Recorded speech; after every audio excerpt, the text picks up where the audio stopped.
समन्ता चक्रवालेषु अत्रा गच्छन्तु देवता सद्धम्मं मुनिराजस्य सुनन्तु सग्गमुखदं धम्मश्रवण कालो अयं वदन्ता धम्मश्रवण कालो अयं वदन्ता धम्मश्रवण कालो अयं वदन्ता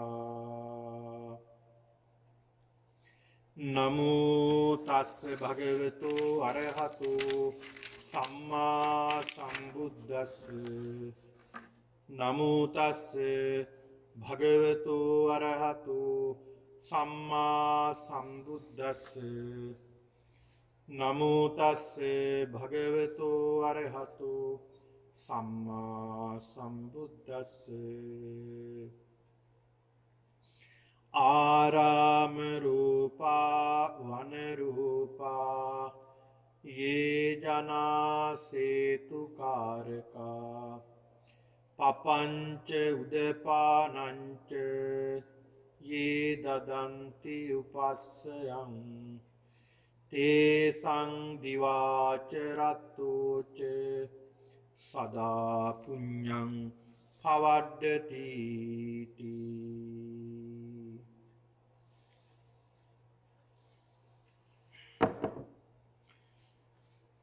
सत्पुरुष वासनावंत पिන්නතුනි මේ මොහොතේදී මේ සියලු දෙනාම මේ කාල පරිච්ඡේදය තුල මේ ධර්මානුශාසනාවකටයි සවන්පත් යොමු කරමින් සිටින්නේ. ඒක නිසා පින්නතුනි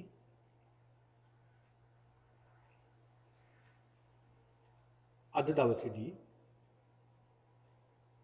මේ ධර්ම දේශනාව සඳහා මම මාතෘකා බවට පත් කරගන්න ගත්තේ ඊටමත් වටිනා කාරණාවක් මතු කරන්ටයි මම මේ පින්නතුන්ට මේ ධර්ම දේශනාවේදී තෝරගත්තේ. ඒකට හේතුව තමයි පින්නතුනි අපි බොහෝ කාලයක් මේ ධර්ම දේශනා මාලාවෙන් ඒ වගේම භාවනා වැඩසටහන් තුලිනුත් අපි බොහෝ දුරට සාකච්ඡා කළේ කතා කළේ ජීවිතයේ තියෙන අස්තිරතාව පිළිබඳව. කෙටියෙන්ම කිව්වොත් පින්නතුනි අනිත්‍ය දුක්ඛ අනාත්ම කෙරෙහිමයි අපි කතා කළේ. අනිත්‍ය පිළිබඳවමයි අපි සාකච්ඡා කළේ. දුක පිළිබඳවමයි. අනාත්ම කියන කාරණාව පිළිබඳවමයි සාකච්ඡා කළේ. දැන් භාවනා කරනකොටත් දැන් පිළිකුල් භාවනා කරන්න බොහෝම අකමැත්තෙන් අපි මේවා අපේ ශාරීරික කොටස් දකින්න අපි හරි අකමැතියි. ඒ වගේම අවිඥාන අසුභය ගැන මෙනෙහි කරන්න අපි හරි අකමැතියි. මృత ශරීරය දිහා බලාගෙන භාවනා කරනවා කියන හරි පිළිකුල් දෙයක්. හරි අකමැති දෙයක්. එතකොට පින්නතුනි මෙන්න මේ කාරණා නිසා සමහරවිට කෙනෙකුට එපා වෙන්න ඉඩ තියෙනෝනේ. අනේ මේ බුදුදහමේ මේ අනිත්‍ය දුක්ඛ අනාත්ම විතරමද මේ කියන්නේ කියලා ගැටලුවක් එනවා. සැබැවින්ම අපි පොඩ්ඩක් කල්පනා කරලා බැලුවොත් පින්නතුනි. අපි ටිකක් කල්පනා කරලා බැලුවොත් ඇත්තටම බොහෝ දෙනෙක් බුදුදහම කෙරෙහි තියෙන ආකල්පය තමයි මේ බුදුදහමේ කියන්නේම අනිත්‍ය දුක්ඛ අනාත්ම ගැනම විතරයි නේද? මේ ත්‍රිලක්ෂණය ගැන දුකයි හැමදාම පන්සලට ගියොත් දුකම තමයි. දුක ගැනමයි කියන්නේ. ඒක නිසා බොහෝ තරුණ පිරිස් මේ පන්සලට එන්නේ නැහැ. දැන් මේ ගැන නෙමෙයි මම මේ සඳහන් කළේ ලංකාවේ තරුණ පිරිස් සීල් සමාදන් වෙන්න බොහෝ විට අඩුයි තරුණ පිරිස. වයසක අම්මලා ටිකක් තමයි වැඩිපුර ඉන්නේ. තාත්තලාත් බොහොම එක්කෙනෙක් දෙන්නේ තුන් දෙනෙක් විතර ඉන්නවා එච්චරයි. මොකද බොහෝ දෙනෙක්ගේ බොහෝ බෞද්ධයන්ගේ ආකල්පයක් තියෙනවා ඉතින් බණ භාවනා කරන්නට ඕනේ, පන්සල් යන්න ඕනේ. ඉතින් වයසට ගියාමනේ. දැන් ඉතින් යන තැනකට මොනවා හරි කරගන්න එපා කියලා කල්පනා වෙන්න වයසට ගියාම. එතකොට එහෙම හිතන එක සාධාරණද? එතකොට ආකල්පයක් එනව නේද? එන බුදුදහම කියලා කියන්නේ වයසට ගියාට පස්සේ තියෙන දර්ශනයක් විතරයි කියලා. බුද්ධහම කියන්නේ වයසට ගියාට පස්සේ ඊළඟ දැන් එහෙමත් අර්ථයක් තියෙනවා. ඉතින් ලබන ආත්මෙට මොනවා හරි කරගන්න එපා. යන තැනකට එහෙමනේ කියන්නේ අපි නේ. යන තැනකට ඉතින් මොනවා හරි කරගන්න එපා අපි කියලා කියන්නේ. ඒතකොට ඉන්න තැනට බුද්ධහම අවශ්‍ය නැද්ද? ඒතකොට එහෙම ගැටලුවක් එනවා. ඒතකොට පින්නතුනි බුදුරජාණන් වහන්සේ යථාර්ථය තමයි පින්නතුනි සියල්ල වෙනස් වෙනවා. සියල්ල අනිත්‍යයි. සියල්ල දුකයි. සියල්ල අනාත්මයි. ඒක යථාර්ථය. ඒක තමයි බුදුරජාණන් වහන්සේ දේශනා කළ එකම යථාර්ථය දේශනා කළේ අනිත්‍ය දුක්ඛ අනාත්ම ත්‍රිලක්ෂණය. හැබැයි මේ පින්නතුන්ට අද මම මේ දේශනා කරන්නට යන්නේ මේ අනිත්‍ය දුක්ඛ අනාත්ම පිළිබඳව නෙමෙයි. මේ බුදුරජාණන් වහන්සේ සැබවින්ම අනිත්‍ය දුක්ඛ අනාත්ම පමණක් නොවේ මේ ලෝකය ගැන, ඒ වගේම පරිසරය ගැන, මේ ධර්මතා ගැන බොහොම සුන්දරව දේශනා කරපු දේවලුත් තියෙනවා. ඉතින් පින්නතුනි මේ සූත්‍ර දේශනා දිහා බලනකොට මට හිතෙනවා මේ බුදුදහම තරම් සුන්දරත්වයක් ගැන, ලස්සනක් ගැන කතා කරන වෙනත් දර්ශනයක් නැහැ කියලා මට හිතෙනවා. බුද්ධහම තරම් වෙනත් ආගම්වල දර්ශනවල මේ තරමට කතා කරන්නේ නැහැ සුන්දරත්වයක් ගැන. බුද්ධහම ඒ තරමට මේ සුන්දර දේවල් පිළිබඳව බුදුහාමුදුරු වර්ණනා කරලා තියෙනවා. සුන්දරත්වයේ පිළිබඳව. පොඩක් ඒ පිළිබඳව මේ පින්නතුන්ට අද මේ ධර්ම දේශනාවේදී කියලා දීමටයි සූදානම් වෙන්නේ මේ ධර්මානුශාසනාව විදිහට. ඉතින් මේ සුන්දරත්වයේ අපි දැනගන්න ඕනේ. ඒ සුන්දරත්වයේ තුලින් කොහොමද අපි යථාර්ථය අවබෝධ කරගන්නේ කියන එකත් අපි දැනගන්නට ඕනේ. පින්නතුනි, ඊටමත් ලස්සන කතා පුවතක් මට මතක් වෙනවා. කොහොමද මේ සුන්දරත්වයේ තුලින් කෙනෙක්ව ප්‍රඥාවට අරගෙන ගියේ කියලා. ඒ සරියුත් මහරහතන් වහන්සේ. අපි සඳහන් කරමුකෝ උන්වහන්සේ සරියුත් හාමුදුරුවෝ කියලා. මේ සරියුත් හාමුදුරන්ගේ එක්තරා ගෝලයෙක් හිටියා. ශ්‍රාවකෙක්, ගෝලයෙක්, ශිෂ්‍යයෙක්, ස්වර්ණකාරක කියලා. ඒ හාමුදුරන්ගේ නම ස්වර්ණකාරක, ඒ ස්වාමීන් වහන්සේගේ නම. උන්වහන්සේ පැවිදි වුණාට පස්සේ මේ සරියුත් හාමුදුරුවෝ උන්වහන්සේට කමඨහනක් කියලා දුන්නා. කමඨහනක් කියලා කියන්නේ භාවනා කරන්න නිමිත්තක්, කර්මස්ථානයක්. බුද්ධානුස්සතිය වේවා, ධම්මානුස්සතිය වේවා, සංඝානුස්සතිය වේවා, සීලානුස්සති, ත්‍යාගානුස්සති, දේවතානුස්සති, ඊළඟට ආනාපාන සති, මේ වගේ අරමුණක්, මෛත්‍රී භාවනාව වේවා, මේ වගේ අරමුණක් කියලා දුන්නා. භාවනාවක් කියලා දීලා උන්වහන්සේ කියලා දුන්නාට පස්සේ උන්වහන්සේ වනාන්තරයේ තියෙන කුටියක්, ඒ කුටියට ගිහලා උන්වහන්සේ විවේකීව දැන් භාවනා කරනවා. භාවනා කරගෙන යනකොට පින්නතුනි ටික කාලයක් භාවනා කළා උන්වහන්සේ ආයාපහු සරියුත් හාමුදුරුවෝ හාන එනවා. තමයි ගුරුවරයානේ.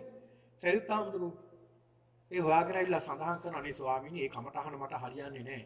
ස්වාමීනි මට වෙන කමඨහනක් ලබලා දෙන්න. තවත් කමඨහනක් දුන්නා. ඒ කමඨහනත් ඉගෙනගෙන ගිහිල්ලා අර වනාන්තරයට ගිහිල්ලා හොඳට භාවනා කරනවා. දැන් ඉතින් ටික කාලයක් භාවනා කළා ප්‍රතිඵල එන්නේ නැහැ. ආය ආපහු වෙනවා. අනේ ස්වාමීනි මට තව වෙන කමඨහනක් ලබා දෙන්න. ඒකත් හරියන්නේ නැහැ. මෙහෙම අවස්ථා ගන්නාවක කමඨහන් ලබා දුන්නා එකක්වත් හරියන්නේ නැහැ. එක අවස්ථාවක බලනවා මේ සරියුත් හාමුදුරුවෝ මේ භික්ෂුව කමටහන් ඉගෙනගෙන ගිහිල්ලා දානේ වළඳලා නිදාගෙන ඉන්නවා ඇති. මේව වඩන්නේ නැතුව ඇති. බලන්න ඕනේ මොකද කරන්න කියලා කමටහනක් කියලා දීලා උගන්වලා කුටියට ගියාට පස්සේ උන්වහන්සේ පස්සේ හිමීට ගිහිල්ලා විපර්ශනේ විවරම් කරලා බලනවා ඇත්තටම භාවනා කරනවා. ඇත්තටම භාවනා කරනවා. හිමිදිරි උදෑසන අවදි වෙනවා, වතාවත් කරනවා, භාවනා කරනවා. බොහෝම උත්සාහවත් වෙනවා. හැබැයි ප්‍රතිඵල නැහැ. ප්‍රතිඵලයක් නැහැ. ඊට පස්සේ කල්පනා කරනවා දැන් සරියුත් හාමුදුරුවෝ සඳහන් කළේ අපි ඔබ වහන්සේ රහත් වෙලාම රහත් භාවයටපත් වෙලාම බුදුහාමුදුරුවෝ බලන්න යමු කියලා තමයි සාකච්ඡා කරන්න තිබුණේ. ඒකට තමයි මේ ස්වර්ණකාරක හාමුදුරුවෝ උත්සාහ කළේ. හැබැයි ප්‍රතිඵල නැහැ. ඊට පස්සේ සඳහන් කරනවා දැන් ඉතින් කරන්න දෙයක් නැහැ. බුදුහාමුදුරුවෝ හම්බෙන්න යන්නේ කියලා එක්කලා ගියා. එක්කලා ගියාට පස්සේ සරියුත් හාමුදුරුවෝ හඳුනලා දෙනවා ස්වාමීනි භාග්‍යතුන් වහන්සේ මේ පළවෙනි වතාවට තමයි බුදුහාමුදුරුවෝ දකින්නේ. ස්වාමීනි භාග්‍යතුන් වහන්සේ මේ මම පැවිදි කළ ශිෂ්‍යයා ස්වර්ණකාරක. ස්වාමීනි මෙන්න මේ වගේ මම කමටහන් ලැබලා දුන්නා අවස්ථා ගණනාවක නමුත් ප්‍රතිඵලයක් උනේ නැහැ. ස්වාමීනි මේ භික්ෂුව මේක කමටහන් වඩනවද භාවනා කරනවද කියලා බලන්නත් මම විපරම් කළා. ඇත්තටම භාවනාත් කරනවා. ප්‍රතිඵල නැහැ කියලා සඳහන් කළා. මේ කතාව අහගෙන ඉන්නකොට බුදුරජාණන් වහන්සේ මාන බුදුහාමුදුරනේ ප්‍රඥාව මොනතරම් ප්‍රඥාවද කෙනෙක් දිහා බලන උන්වහන්සේ මේක අහගෙන ඉන්න ගමන් උන්වහන්සේ දැන් දකිනවා මේ ස්වර්ණකාරක හාමුදුරුවන්ගේ ඉන්ද්‍රියන් වර්ධනය වෙලාද කියලා. සද්ධා, විරිය, සති, සමාධි, ප්‍රඥා කියන මේ ඉන්ද්‍රියන් වර්ධනය වෙලා තියෙනවද කියලා උන්වහන්සේ බලනවා. බලලා උන්වහන්සේ බලනවා හරියටම මෙයාට මොකක්ද දෙන්න ඕනේ දේ කියලාත් දකිනවා. ඒක වෙන කෙනෙකුට බෑ. දැන් බුදුහාමුදුරන්ට පස්සේ මේ ශාසනයේ භාරකාරීත්වයේ තියෙන්නේ සරියුත් හාමුදුරන්ට. බෑ සරියුත් හාමුදුරන්ටවත් ඒක දකින්න බෑ. උන්වහන්සේ ගෝලයා වෙලා. බුදුහාමුදුරුවෝ දැක්කා. දැකලා සඳහන් කරනවා ස්වර්ණකාරක මම මේ ඔබගේ මේ ගුරු දේවයන් වහන්සේ සමග සාරිපුත්‍රයන් වහන්සේ සමග සාකච්ඡා කරනකම් අන්න අතන තියෙන පොකුණක්. ඒ පොකුණ ගාවට ගිහිල්ලා පොඩ්ඩක් ඉන්න එතෙන්ට ගිහිල්ලා කියලා සඳහන් කළා. අර ස්වර්ණකාරක හාමුදුරුවෝ එතෙන්ට ගියා. එතෙන්ට ගියාට පස්සේ පින්නතුනි දැන් උන්වහන්සේ ඉතින් අර පොකුණ දිහා බලා ඉන්නවා. හරි ලස්සනයි. නෙළුම් මලුත් පිපිලා තියෙනවා. ඉතින් බොහෝම ලස්සනයි. උන්වහන්සේගේ සිත ඇදිලා ගියා අර ලස්සනට, සුන්දරත්වයට. හිත ඇදිලා යනවා. එතන තිබුණා ලස්සන නෙළුමක් පිපිලා. හරි විශාල ලස්සන නෙළුමක්. මේක දිහා හොඳට බලාගෙන හිටියා. හරි ලස්සන නෙළුමක් නේ කියලා. අන්න බලන්න පින්නතුනි. උන්වහන්සේට පෙර උන්වහන්සේ දැන් ස්වර්ණකාරක කියන මේ හාමුදුරුවෝ බුදුහාමුදුරුවෝ දකින්න ප්‍රඥාවෙන්. ප්‍රඥාවෙන් හොඳට දකින්න කවුද මේ කොහොම කෙනෙක්ද කියලා. උන්වහන්සේ දැන් අර නෙළුම දිහා බලාගෙන ඉන්නවා. හරි ලස්සන, හරි සුන්දර නෙළුමක්. හරිම ලස්සන. උන්වහන්සේ හරි පැහැදීමක් ඇති වුණා. හරි සුන්දරයි මේ නෙළුම. බලාගෙන ලස්සන බලාගෙන ඉන්නකොට ටික ටික පෙති ගිලිහෙන්න ගත්තා. පෙති ගිලිලා අර තමන් පෙර දැක්ක ලස්සන මල නට්ටක් බවට පත් වුණා. උන්වහන්සේ කල්පනා කරනවා පෙර මම ලස්සනයි කියලා මේක දැක්කනේ. බොහොම ලස්සන නෙළුම් මලක් නේ තිබුණේ. හරි සුන්දර නෙළුම් මලක්. දැන් මේක කිසි වැඩකට නැද්ද යන්නේ. මේ මොකද මේකට උනේ? මේ නෙළුම් මලේ ටික ටික පෙති පර වුණා නේද? පෙති ගිලිහුණා නේද? මේ මොකද්ද මේකට උනේ? මම කලින් ලස්සනයි කියලා හිතාගෙන හිටියා නේ මේ නෙළුම් මල. දැන් ලස්සනක් නෑනේ. කියලා ඔන්න උන්වහන්සේ ඒ ගැන කල්පනා කරන්න ගත්තා. කල්පනා කරන උන්වහන්සේ වැටෙන්න ගත්තා. ඉතින් නෙළුම් මල වගේ ඉන්නේ මගේ කයත්. මේ අපේ ශරීරයත් මේ වගේ ලස්සනයි කියලා හිතා ඉන්නවා. එන්න විනාශ වෙනවා. විනාශය කරා යන්නේ. ඔන්න උන්වහන්සේ ටිකෙන් ටික අන්න ඉන්ද්‍රියන් වර්ධනය වෙන්න ගත්තා. ඉන්ද්‍රියන් වර්ධනය වෙලා ඒකම මෙනෙහි කරමින් එතනම රහත් භාවයටපත් වුණා. මොකද මේ වුනේ? බුදුරජාණන් වහන්සේ අර සරියුත් හාමුදුරුවෝයි මේ ස්වර්ණකාරක ස්වාමින් වහන්සේ සමග සාකච්ඡා කරගෙන ඉන්න ගමන් උන්වහන්සේ බලනවා මේ ස්වර්ණකාරක හාමුදුරන් මොකේද යොමු කරන්න ඕන කියලා. බලනකොට උන්වහන්සේට පේනවා බුදුරජාණන් වහන්සේට පේනවා මේ ස්වර්ණකාරක කියන භික්ෂුව ආත්ම භාව 500ක්. ආත්ම භාව 500ක් රත්තරන් වලින් නොයෙක් ලස්සන දේවල් නිර්මාණය කරන කෙනෙක් විදියටයි ඉපදිලා ඉඳලා තියෙන්නේ. පෙර ආත්මභාව 500ක් රන්කරුවෙක් විදියටයි ක්‍රියා කළා තියෙන්නේ. ඒ රන්කරුවෙක්ගේ ලස්සන නෙළුම් මල් හදනවා, නොයෙක් කැටයම් කර ලස්සන දේවල් රත්තරන්ින් නිර්මාණය කරනවා. හරි සුන්දර දේවල් නිර්මාණය කරන කෙනෙක්. මෙයාට යොමු කරන්න ඕනේ සුන්දර තැනකටමයි. ඒක ප්‍රගුණ කරපු කෙනා එතෙන්ට යොමු කරපුවම එතනින් පුළුවන් අතෙන්ට යොමු කරන්න. නිවන කරා. අන්න ඒකයි උන්වහන්සේ කළේ. බලන්න කොච්චර ලස්සනද නේ. ඒ සුන්දර දෙයක් තුලින් උන්වහන්සේ පෙන්වන යථාර්ථය. උන්වහන්සේ පෙන්වන යථාර්ථය. ඔන්න බලන්න. ඒ වගේම තමයි කේමාව කියලා කේමා බිම්බිසාර රජතුමාගේ දේවිය කේමා දේවියත් මෙහෙමයි. එයත් තමන්ගේ රූපය කෙරෙහි වශී වෙලා තිබුණේ. තමන් තරම් ලස්සන රූපයක් වෙන කිසි කෙනෙක්ගේ නෑ. ඒ තරම් මේ ශරීරය සුන්දරයි කියලා හිතාගෙන. උපක්‍රමයකින් රජතුමා බුදුරජාණන් වහන්සේ ළඟට යවනවා. ඒ යනකොට බුදුරජාණන් වහන්සේ උපක්‍රමයකින් ඒ කියන්නේ 이르දි ප්‍රාතිහාරයකින් තමන් වහන්සේගේ දෙපස දිව්‍යාංගනාවන්ටත් වඩා ලස්සන කාන්තාවන් දෙපළක් පවන් සලමින් ඉන්නවා පෙන්නනවා. කේමා මේ උයනේ සිරිනරඹමින් යන ගම එක පාටම දකින්න බුදුහාමුදුරුවෝ දෙපසේ ඉන්න ලස්සන කාන්තාව දෙන්න. ඇයි කල්පනා කරනවා දැන් මෙච්චර කාලයක් මං හිතා හිටියා මම ලස්සනයි කියලා මේ නගරෙම. දැන් මට වඩා ලස්සනයි මෙතන ඉන්න ඕනේ. මට වඩා ලස්සනයි මෙතන ඉන්න ඕනේ. පුදුම සුන්දරත්වයක් නේද? ඒ රූප දිගේ කියලා. දැන් අර රූප කෙරෙහිම සුන්දරත්වයේ කෙරෙහිම හිතාලෝගෙන හිටියා. මේ රූප දෙක එන්න ටිකෙන් ටික වයසට ගියා. වයසට ගිහිල්ලා එතනම වැටිලා මරණයටපත් වුණා. මේක ඉර්ධියෙන් තමයි බුදුහාඳුරු පෙන්වන්නේ. ඇයට වැටහෙන්න ගත්තා යථාර්ථය කුමක්ද කියලා. ආය ආපහු ගියේ නෑ. එතනම පැවිදි වුණා. ඔන්න බලන්න. දැන් පින්නතුනි අපි බුදුරජාණන් වහන්සේට මල් පූජා කරනවා. දැන් මල් පූජා කරනකොට බලන්න කොහොමද අපි සඳහන් කරන්නේ? වන්න ගන්ධ ගුණෝපේතං ඒතං කුසුම සම්පතින් පූජයාමි මුනින්දාස සිරීපාද සරූපේ. වන්න වර්ණවත් හරි ලස්සනයි මල් කියන්නේ. අපි කවුරුත් කැමතිනේ මල් වලට. ගන්ධ සුවඳවත්. ගුණෝපේතං ගුණයකින් යුක්ත වන්න ගන්ධ ගුණෝපේතං ඒතං කුසුම සම්පති. මේ මල් සමූහයෙන් බුදුරජාණන් වහන්සේට පූජා කරනවා කියලා අපි අර ලස්සන වර්ණවත් හරිම අලංකාර මල් එක එක විදිහට අපි ලස්සනට හදලා බුදුහාමුදුරන්ට පූජා කරනවා. පූජේමි බුද්ධං කුසුමේන්නේ මේ මල් ටික පූජා කරලා ලස්සන මල් ටික පූජා කරලා ඊට පස්සේ මේ සුන්දරත් දැන් සුන්දරනේ ලස්සනයිනේ. ඒ ලස්සන තුලින් අපි දකින්න මොකක්ද? මේ මලට මොකද වෙන්නේ? පුප්පම්මිලා යාති. මේ මල් ටිකත් පර වෙනවා. මේ මල් ටික කුණු වෙනවා. කුණු වුණ මලෙන් පණු වෙන්න ගන්නවා. අර කලින් ලස්සනයි කියලා මම හිතාගෙන මලට මොකද වුනේ? පර වුණා. කුණු වුණ මලෙන් පණු වෙන්න ගත්තා. උප්පම්මිලා යාති යතයි ධම්මේ. මේ මලට වගේම නේද මටත් සිද්ධ වෙන්නේ කියලා අන්න ඒ සුන්දර දේ තුලින් යථාර්ථයට අපි හිත අරගෙන යනවා. ඒතර මල් පූජා කිරීමෙන් පින්නතුනි ඔය කාරණාව මෙනෙහි කරගෙන අපි මල් පූජා කළාම පින් සිද්ධ වෙනවා වගේම කුසලුත් සිද්ධ වෙනවා. කුසලයන්නේ යථාර්ථය මෙනෙහි කිරීම. ඔන්න බලන්න. ඒක නිසා බුදුරජාණන් වහන්සේ පෙන්නලා දෙනවා පින්නතුනි. මේ දැන් ඔය යම් තැන්වල දැන් අපි දන්නවනේ බුදුරජාණන් වහන්සේ පෙන්නලා දෙන දැන් ඔබ පෙහෙවස් සමාදන් වුණානේ.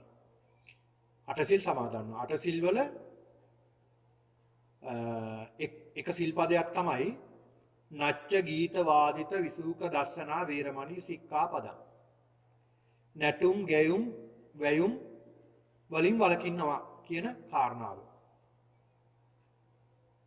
එතකොට පින්නතුනි මේ නැටුම් ගැයුම් වැයුම් දැකීමෙන් අපි වළකින්නට ඕනේ. ඇයි බුදුහාමුදුරේ ඒක වැළැක්වුවේ? ඒක වැළැක්වුවේ අපේ සිත රාගයට ඇදී යාම වැළැක්වීම සඳහා තමයි උන්වහන්සේක වළක්වලා තියෙන්නේ. ඒ ශික්ෂාපදේ පෙන්වලා දීලා තියෙන්නේ. හැබැයි යම් තැන්වල බුදුරජාණන් වහන්සේ පෙන්වලා දෙනවා මේ ගීත පිළිබඳ ඒ වගේම ගායනා පිළිබඳව බුදුරජාණන් වහන්සේ පෙන්ලා දෙනවා. එහෙම එක තැනක් තමයි එක තැනක සඳහන් වෙනවා පින්නතුනි. රුන්නමිදම් භික්කවේ අරියස්ස විනයේ ගීතං. උම්මත්තකමිදම් භික්කවේ විනයේ නච්චං. බුදුහාඳුරු පෙන්ලා දෙන රුන්නමිදම් භික්කවේ අරියස්ස විනයේ ගීතං. එතකොට ආර්ය විනයේ දැන් බුදුහාඳුරු පෙන්ලා දෙනවා මේ ආර්ය විනයේහි ගීතය කියලා කියන්නේ මොකක්ද? ගීතයේ ගායනාව කියලා කියන්නේ හරියට රුන්න විදම් ඇඬීමක් වගේ. දැන් සමහර ගීත ඇත්තටම අඬනෝමනේ කරන්නේ. ඇඬීම විතරයිත් කරන්නේ.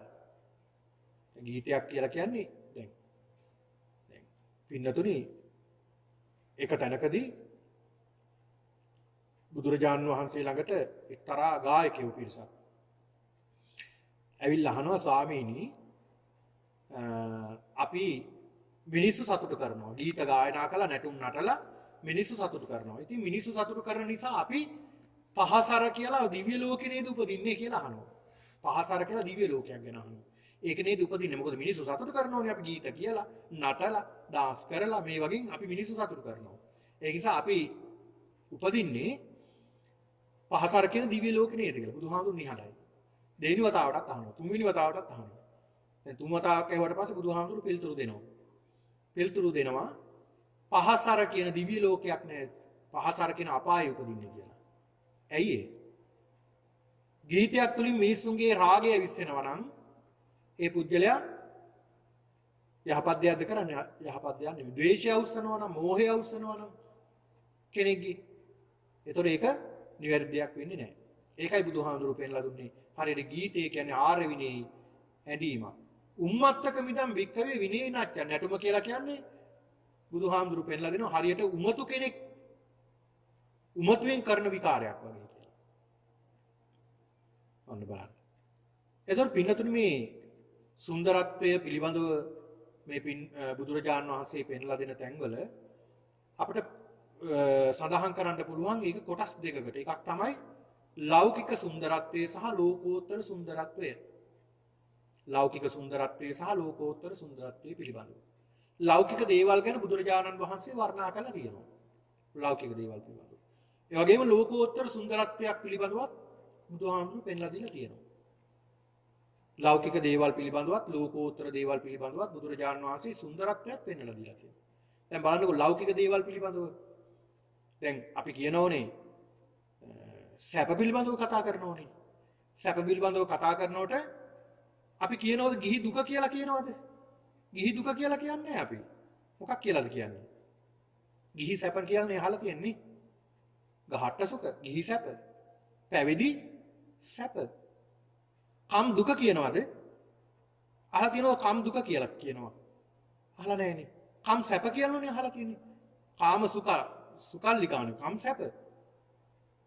ඒතකොට ඒ තුල තියෙන්නේ ඒ සැපක් ගැන තමයි කියන්නේ. හැබැයි සැප කියලා කිව්වට එතනක් තියෙන්නේ දුක. හැබැයි ලෞකික විදියට බලපුවම සැපක් විදියට තමයි මිනිස්සු ගන්නෙ. તો ලෞකික සැප සුන්දරත්වයක් පිළිබඳව බුදුහාමුදුරු පෙන්ලා දීලා තියෙනවා. ඒ වගේම තමයි ලෝකෝත්තර සුන්දරත්වය. ලෝකෝත්තර සුන්දරත්වයේ පින්නතුනි හරි පුදුමයි.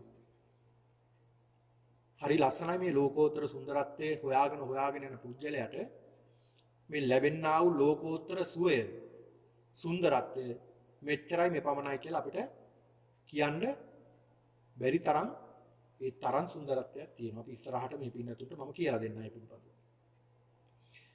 මේ ලෞකික සුන්දරත්වය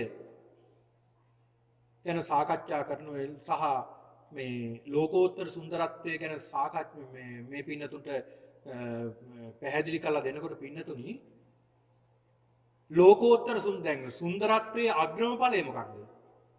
සුන්දරත්වයේ අග්‍රම ඵලය තමයි සම්මා සම්බෝධිය. සම්බුද්ධත්වයේ තමයි සුන්දරත්වයේ අග්‍රම ඵලය. අග්‍රම ඵලය තමයි සම්බෝධිය ලබා ගැනීම මේ සුන්දරත්වයේ අග්‍රම ඵලය.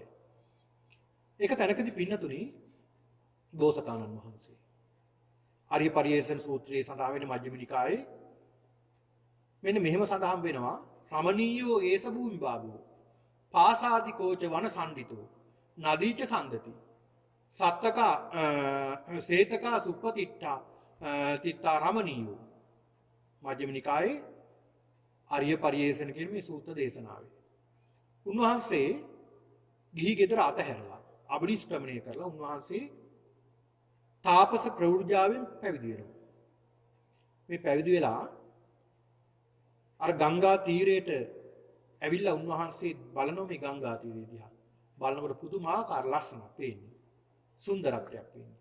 උන්වහන්සේ සඳහන් කරනවා මේ බෝසතාණන් වහන්සේ රමණීයෝ ඒස භූමි භාගෝ මේ භූමිය නම් මේ බිම් කඩ නම් මේ භූමි භාගය නම් හරිම ලස්සනයි. හරිම සුන්දරයි. රමණීයෝ හරි රමණීයයි. පාසාදිකෝච වනසන්දිතෝ. ඒ කියන්නේ මේ වනාන්තරය හරිම දැකුම් කළුයි. හරි ලස්සනයි මේ වනාන්තරය. නදීච සම්දති. මේ වනාන්තරයේ මැදින් ලස්සන ගඟක් ගලාගෙන යනවා. ශ්වේතකා සුප්පතිත්තා රමණීයෝ. මේ සුදු පාට වැලි තලාව මේ ඉවුරේ තියෙන හරිම සුන්දරයි.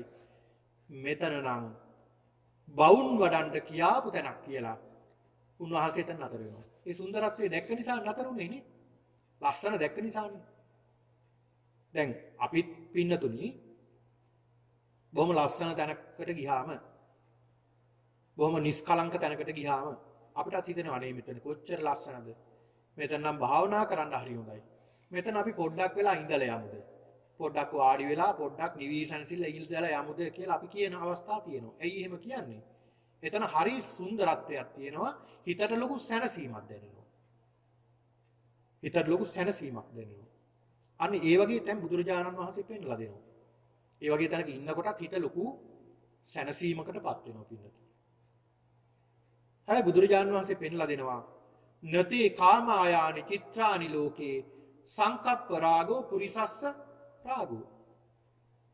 නතේ කාමායානි චිත්‍රානි ලෝකේ සංකප්ප රාගෝ පුරිසස්ස සංකප්ප රාගෝ පුරිසස්ස කාමෝ. එතකොට මේ ලස්සන කියන දේ කොහෙද තියෙන්නේ? දැන් රූපයක ලස්සන තියනවද? රූපයක ලස්සන නැහැ. ලස්සන කොහෙද තියෙන්නේ? අපි ගාව. දැන් හරි ලස්සනයි සුන්දරයි කියලා අපි කියන්නේ රූපේ ගැන නෙමෙයි අපේ හිතේ තියෙන දේ ගැන කියන්නේ. එතකොට රාග සංකල්පන ඇති වෙන්නේ කොහාටද? හිතට. රූපේ නෙමෙයි. දැන් රූපවල තියෙනවද රාගය? රූපවල රාගය නැහැ. ද්වේෂය නැහැ, මෝහය නැහැ. රාගය ද්වේෂය තියෙන්නේ කොහෙද? ඒ රූප බලන අපි තුල. ඒකයි බුදුහාමුදුරු පෙන්නලා දුන්නේ නැතේ කාමායානි චිත්‍රානි ලෝකේ. චිත්‍රවල කාමයක් කියලා දෙයක් නැහැ. පුද්ගලයන්ගේ සිතේ තියෙන සංකල්පනාවල තමයි ඔය රාගය තියෙන්නේ. කියලා බුදුහාමුදුරු පෙන්නලා දෙනවා. ඔය ධම්පද ගාථාවක් මට මතක් වෙනවා පින්නතුනි. රමණීයානි අරඤ්ඤානි යත්තන රමති ජනෝ විතරාගා රමිස්සන්ති නතේ කාම ගවේසිනෝ. මේක සඳහන් වෙන්නේ රමණීයානි අරඤ්ඤානි යත්තන රමණීති ජනෝ. රමණීය වූ ලස්සන වූ විසිතුරු වූ වනාන්තර තියෙනවා. කැලෑ තියෙනවා. ඒ කැලෑවල ලස්සන සුන්දර වන සෙනසුන් වල හිත ඇලවෙන්නේම විතරාගී පුද්ගලයින්ගේ. සාමාන්‍ය කෙනාට බය හිතෙනවා. සාමාන්‍ය කෙනෙකුට ඉතාමත් බයක් හිතෙනවා වනාන්තරයකට ගියාම. ඇයි?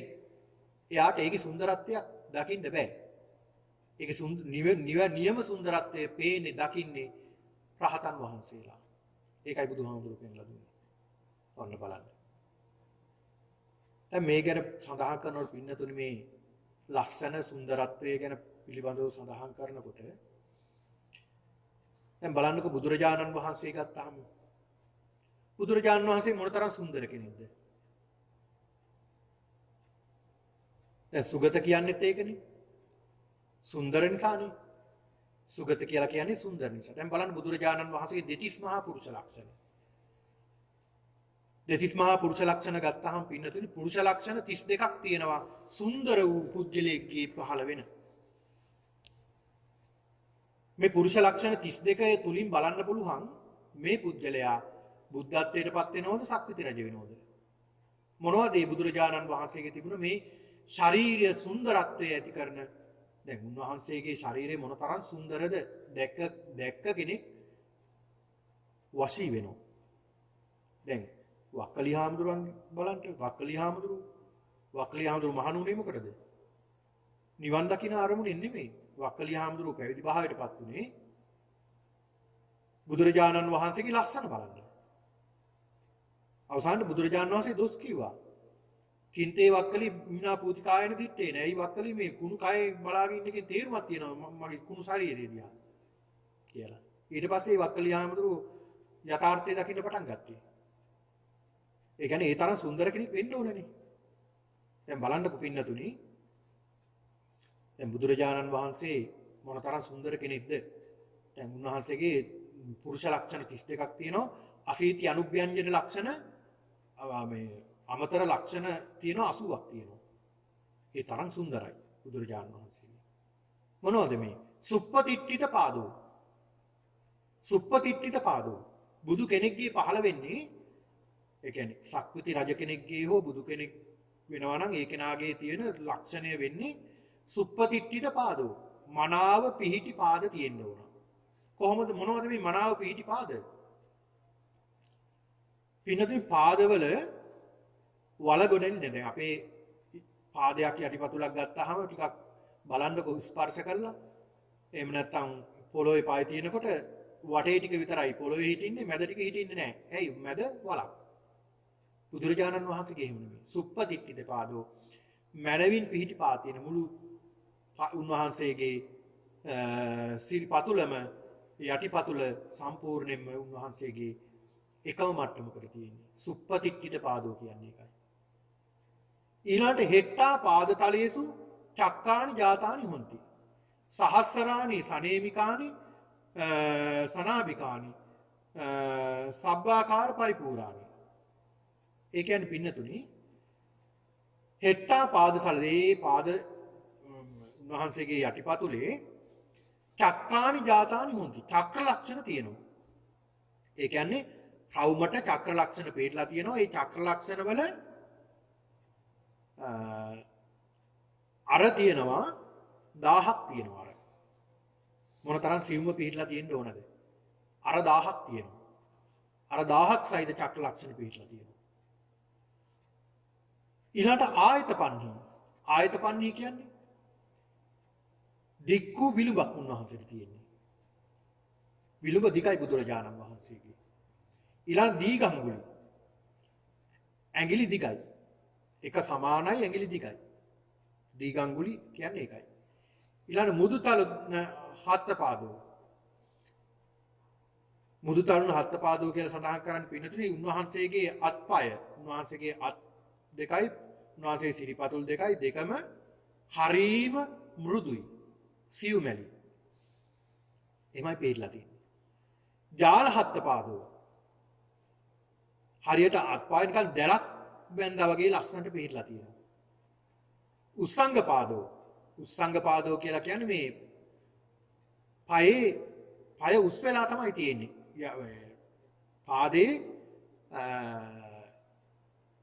පාදයට සම්බන්ධ වෙන තැන උස් වෙලා පිටලා තියෙන්නේ. ඊළඟට ඒනි ජංගෝ කියලා කියනවා වටව පිහිටි කෙන්ඩ. කෙන්ඩ වටකුරුවයි පිටලා තියෙන්නේ. තිතකෝච අනෝනමන්තෝ උබෝහි පානිතලේහි ජන්නුනකානි පරිසමජ්ජති. උන්වහන්සේ නැමින්නේ නැතුව හිටගෙන ඉන්න ඉරියව්වෙන් නැමින්නේ නැතුව උන්වහන්සේගේ දනිස් දෙක පිරිමදින්න පුළුවන් අත් දෙකෙන්. දනිස් දෙක පිරිමදින්න බලන්නකෝ වෙලාවක අපිට පුළුවන්ද කියලා. උන්වහන්සේ අත් දෙක දනිහ පිරිමදින්න තරම් දිගට පිහිටලා තියෙන්නේ. ඒකත් එක්තරා ලක්ෂණයක් බුදු කෙනෙක්ට පිහිටන. ඊළඟ පින්නතුනි කෝසෝහිත වත්තුගුය. කෝසෝහිත වත්තුගුය කියලා සඳහන් කරන්නේ භාග්‍යතුන් වහන්සේ. දැන් බුදු කෙනෙක්ගේ පුරුෂ ලිංගයේ පිහිටලා තියෙනවා කියන්නේ පින්නතුනි කෝෂයක් ඇතුලේ. කෝෂයක් ඇතුලේ තමයි පුරුෂ ලිංගයේ පිහිටලා තියෙන්නේ. ඒකත් විශේෂත්වයක්. ඔය එක්තරා බමුණෙක් මේ ඇත්තටම බුදු කෙනෙක්ද කියලා බලන්න. මේ ඇත්තටම බුදු කෙනෙක්ද කියලා බලන්න මේ බමුණා බුදුරජාණන් වහන්සේ පිටිපස්සෙම යනවා. පිටිපස්සෙම යනවා. ගිහිල්ලා ලක්ෂණ බලලා 30ක් හොයාගත්තා. දෙකක් හොයාගන්න නැහැ. 30ක් සොයාගත්තා ලක්ෂණ දෙකක් පේන්නේ නැහැ. ඒක නිසා එයාට සැකයක් නැතු වුණා මේ බුදු කෙනෙක් නම් නෙමෙයි වෙන්න ඇති. ලක්ෂණ දෙකක් හොයාගන්න නැහැ කියලා. ඊට පස්සේ බුදුරජාණන් වහන්සේ ඔහුට පමණක් පෙන්눔 කළා මේ ලක්ෂණ දෙක. ඊට පස්සේ ඔහු තේරුම් ගත්තා මේ බුදු කෙනෙක්ම තමයි කියලා. ඒක සූත්‍රයක සඳහන් වෙන්නේ. එතකොට මේ කෝසෝහිත වත්තුකුය කියන්නේ ඒක. ඊළඟට සුවන්න වන්නෝ හෝති. කාංචන සම්ති. හත්තු. ඒ කියන්නේ උන්වහන්සේගේ ශරීරය හරියට රත්තරන් පාටයි. සුවන්න වන්නෝ. රත්තරන් පාට පිටලා තියෙනවා. ඊළඟ සුකුම චවි හෝති. සුකුම චවියා රජු ජල්ලං කයේ නලිප්පති. මේ ශරීරයේ උන්වහන්සේගේ සිවිය එහෙම නැත්නම් උන්වහන්සේගේ මේ හම ඊටාමත් සියුම්මයි පිටලා තියෙනවා. උන්වහන්සේගේ චවි වර්ණේ චවි කියන්නේ හම ඊටාමත් සියුම්. මොන තරම් සියුම්ද කියනවා නම් පින්නතුනි අඩුතරමේ දුවිලි පොදක්වත් ගෑවෙන්නේ නැහැ. දුවිලිවත් හැදෙන්නේ නැහැ උන්වහන්සේගේ ශරීරය. ඒ තරමට සියුම්. දැන් සඳහන් කරනවානේ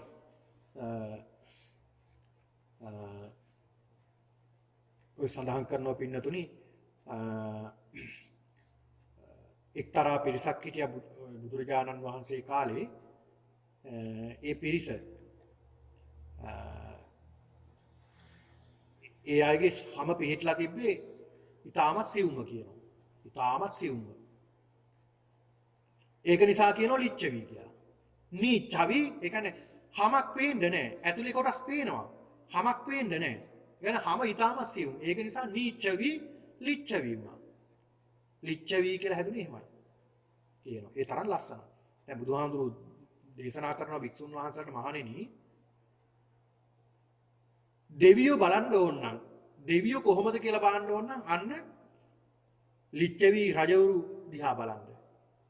ලිච්ඡවි රාජ දිහා බලන්න ආන් දෙවිවරු වගේ තමයි. ඒ තරම් ලස්සනයි කියන්නේ. ඒ තරමට ලස්සනයි කියන්නේ. ඒතර බුදුරජාණන් වහන්සේගේ චවියත් ඊටාමත් සියුම පිහිටලා තියෙන්නේ.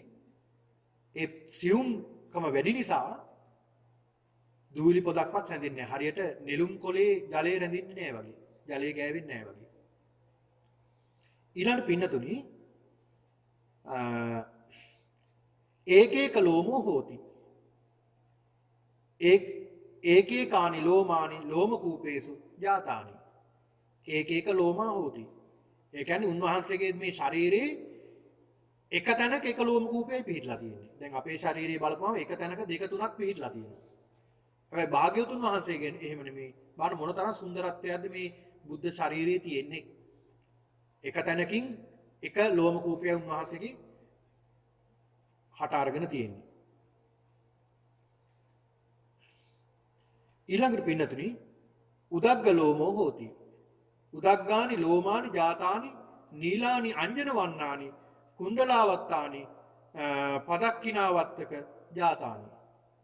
ඒ කියන්නේ උන්වහන්සේගේ මේ ශරීරයේ තියෙන ලෝම කූප කැරකිලා තමයි තියෙන්නේ. උදග්ග ලෝම හොතේ ඒ කියන්නේ උඩු පැත්තට කැරකිලා තියෙනවා. උඩට තමයි හැරිලා තියෙන්නේ. දැන් අපි එන පල්ලෙහාටනේ. උන්වහන්සේගේ උඩු පැත්තට තමයි මේ ශරීරයේ ලෝම කූප හැරිලා තියෙන්නේ. ඊළඟට නීලානි අංජන වර්ණානි. ඒවා නිල් පාට අංජන වර්ණයෙන් වර්ණවත්. ඊළඟ කුණ්ඩලවත්තානි හරියට කොණ්ඩොල් ආභරණයක් වගේ තමයි කැරකිලා තියෙන්නේ. ඊළඟට පින්නතුනි බ්‍රහ්මුජ්ජුගතෝ කියන්නේ උන්වහන්සේ කය හරියට මහා බ්‍රහ්මයාගේ වගේ ඍජු කයක් තියෙන්නේ. ඊළඟ සද්දෝ පිටියක් දෙක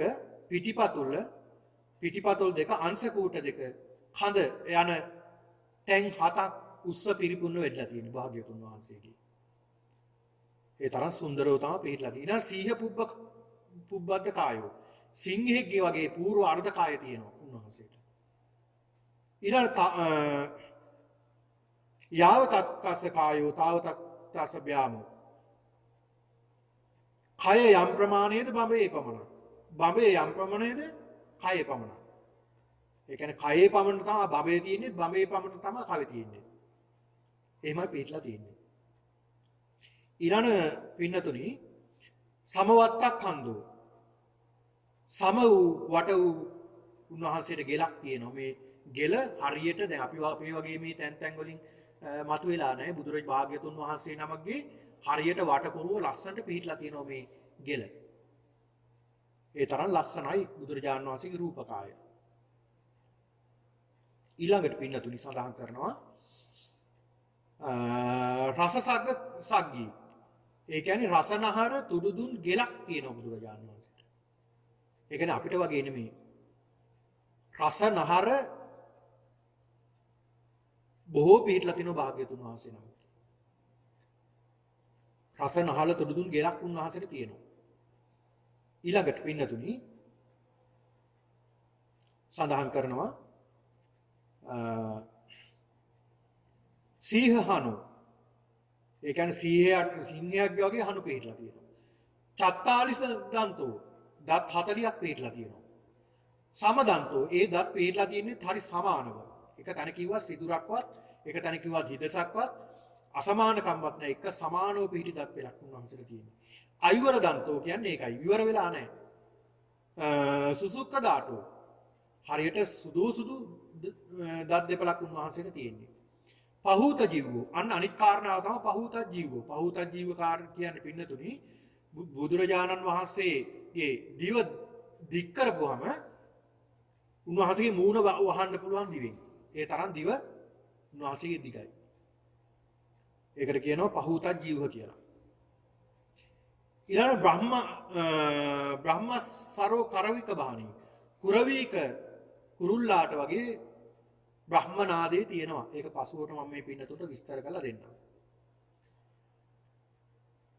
ඊළඟ අබිනීලනෙත්තෝ හරියට S2 නිල් පාට පිටලා තියෙන්නේ. ගෝපමුකෝ හරියට S නිකන් ලපටි ගවයෙක්ගේ S2ක් වගේ ලස්සනයි පිටලා තියෙන විදිය.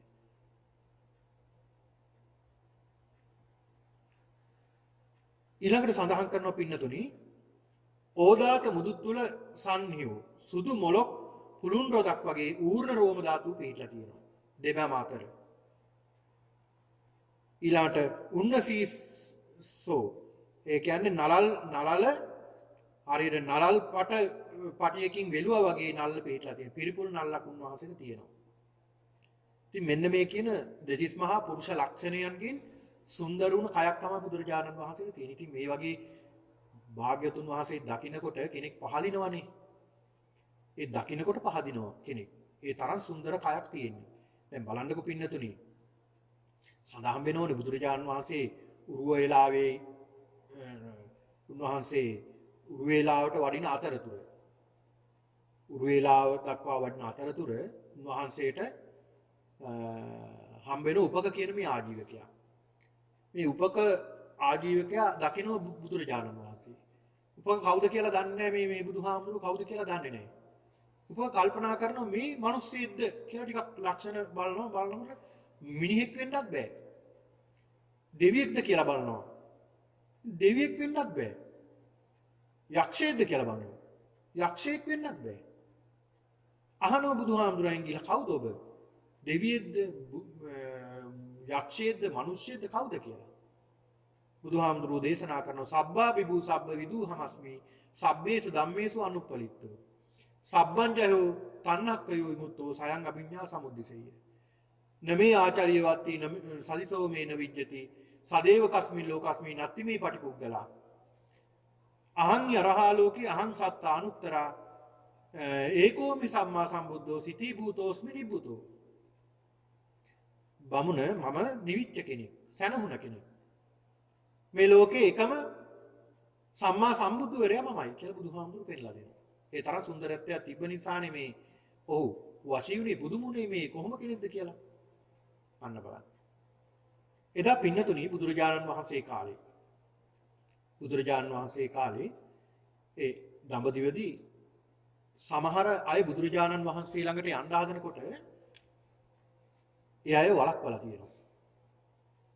දැන් ඒ පිළිබඳව සෝන දණ්ඩ වක්කලි, උපාලි කියන මේ සූත්‍රවලදී අපිට දැක ගන්න පුළුවන් මේ බුදුරජාණන් වහන්සේ කෙරෙහි කොහොමද මේ අය ආකල්පයක් හදාගෙන තිබුණේ.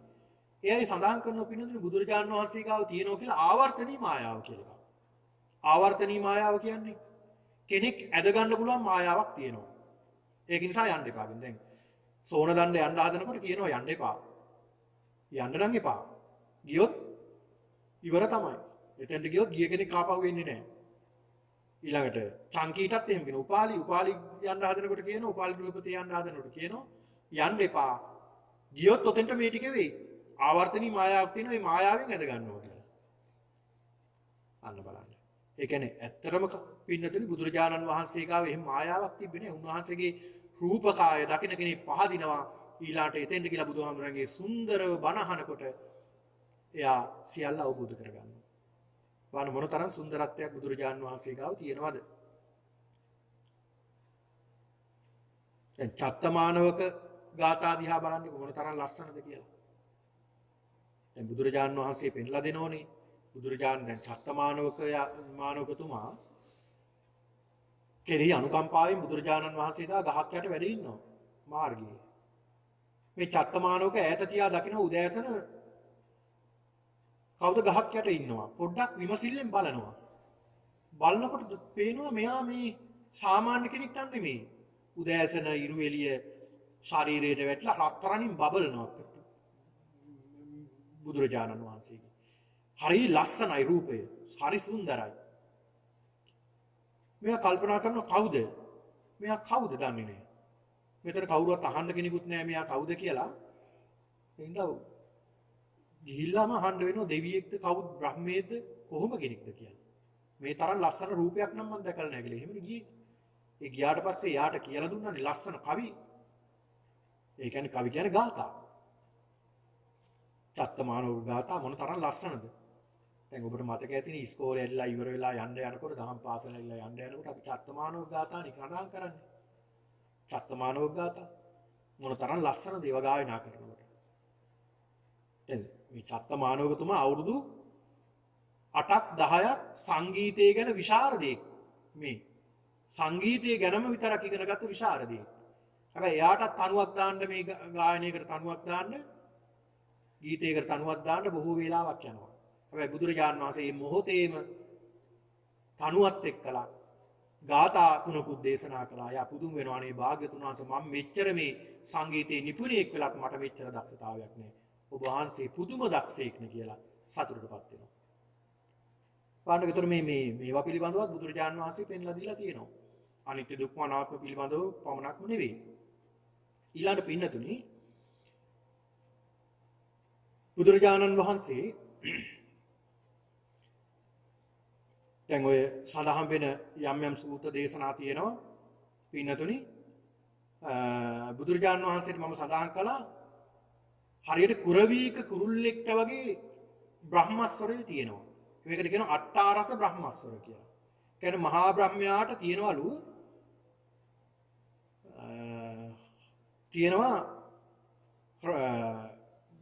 කතා කරනකොට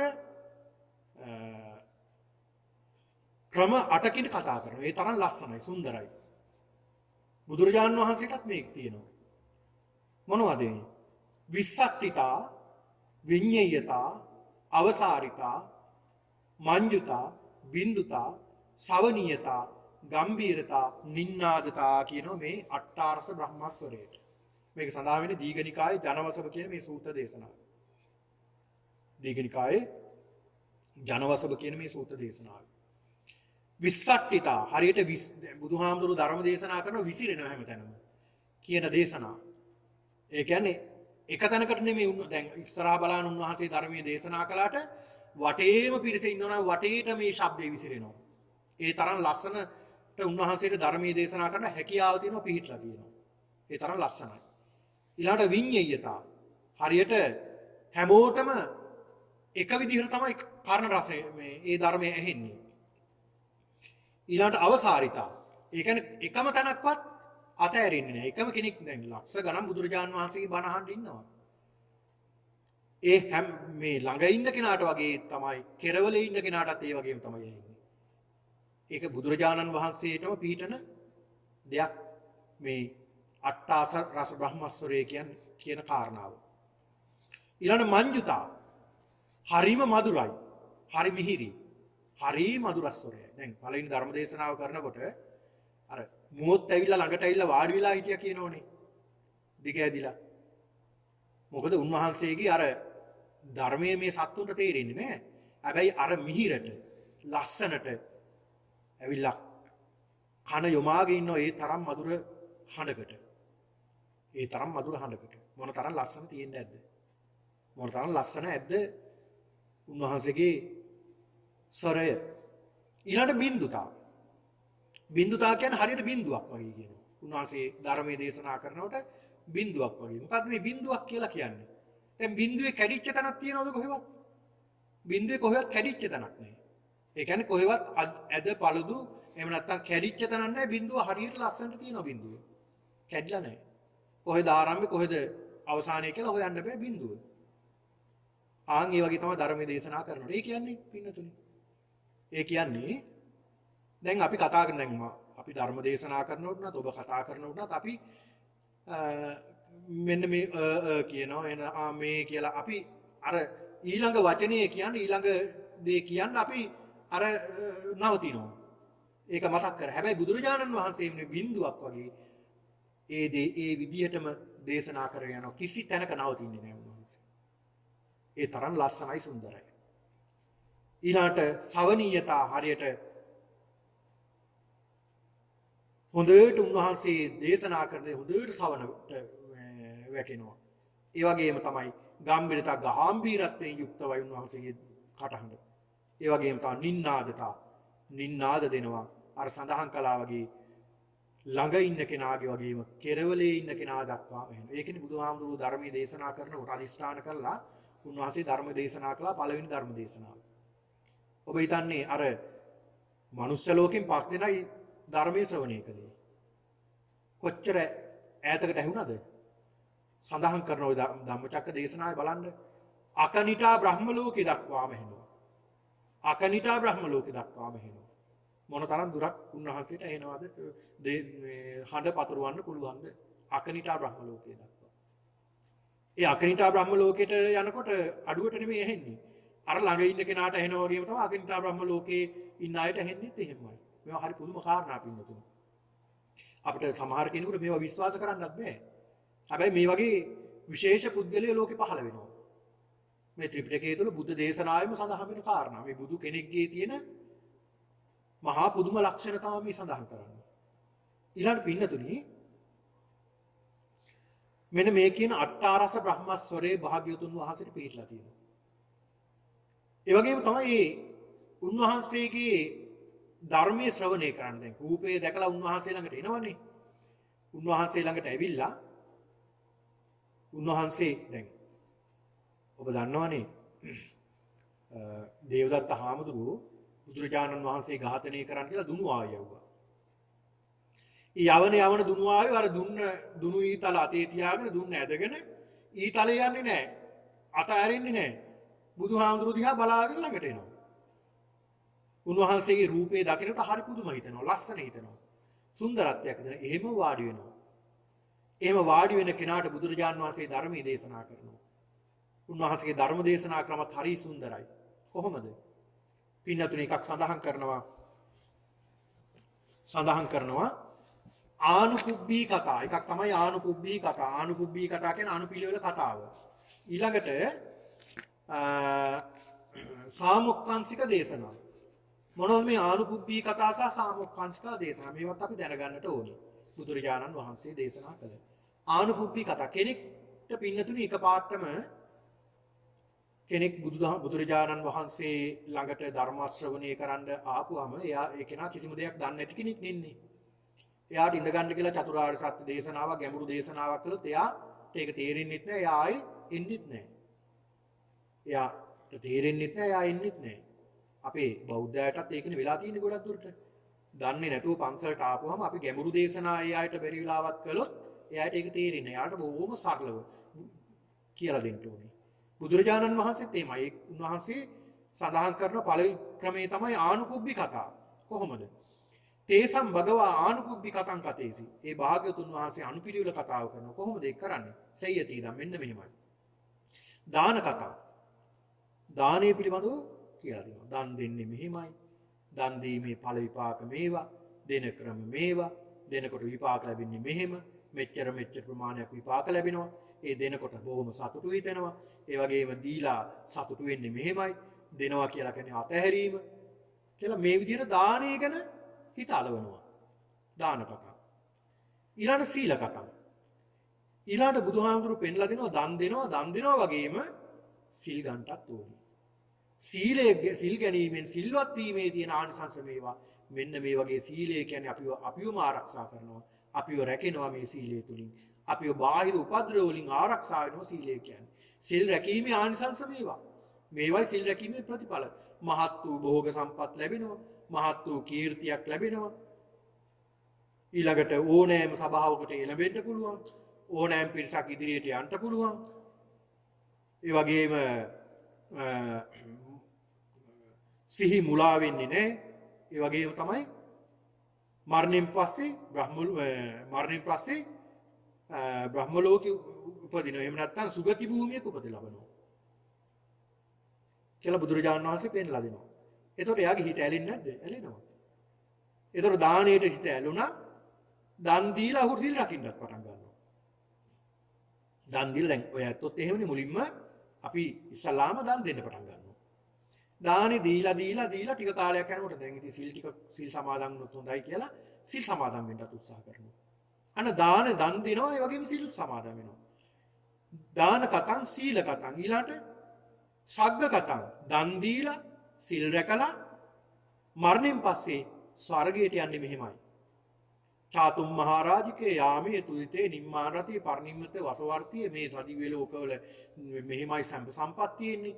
මේ වගේ ආයුෂ මෙච්චර මේ වගේ ධර්මයේ දියුණු කරලා ගියා මේ ස්ථාන වලින් ඒ වගේ ධර්මයෙන් පිරිහෙන්නේ නැහැ. තව ඉදිරියටම යන්න අවස්ථාව ලැබෙනවා කියලා මේ විදිහට දෙවියන් පිළිබඳව බුදුරජාණන් වහන්සේ පෙන්වලා දෙනවා. දාන කතං සීල කතං සග්ග කතං ස්වර්ගය පිළිබඳව කතා කරනවා. හැබැයි බුදුරජාණන් වහන්සේ බලන්න මේවා කියලා දීලා මේ වගේ අතරමං කරනවද? මේ වගේ අතරමං කරන් දන් දීලා සිල් රැකලා එයින් මරණයෙන් පස්සේ දිව්‍ය ලෝකේ යනවා. දිව්‍ය සැප සම්පත් ලැබෙනවා. හැබැයි ඊළඟ බුදුහාමුදුරු එතනින් අතරමං කරන්නේ නැහැ. දිව්‍ය ලෝකේ අතරමං කරන්නේ නැහැ කවුරුවත්. උන්වහන්සේ පෙන්ලා දෙනවා. මොකද්ද පෙන්ලා දෙන්නේ? කාමානං ආදීනවං. අපි මොනවා කරුවත් මේ කාමයේ තියෙන ආදීනව මෙන්න මේවා. කාමයේ තියෙන ආදීනව මේවා. කම්සප කියලා කියන්නේ මෙන්න මේ වගේ ආදීනව කියන දෙයක්. හැමතිස්සෙම දුක විතරයි උරුම වෙන්නේ. දිව්‍ය ලෝකික වේවා බ්‍රහ්ම ලෝකික වේවා ඉපත ලැබුණොත් දුකම විතරයි. දුකම විතරයි උරුම වෙන්නේ කියලා බුදුරජාණන් වහන්සේ පෙන්නලා දෙනවා. ඉතින් ඒක නිසා පින්නතුනි අද මේ මොහොතේදී කාල වේලාව අවසන් වෙලා තියෙනවා. ඔබට විවේක කාලයක් ලැබෙනවා. නැවතත් මේ වැඩසටහන අපි ආරම්භ කරනවා 2:45ට. හොඳයි සියලු දෙනාටම තෙරුවන් සරණයි.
ආ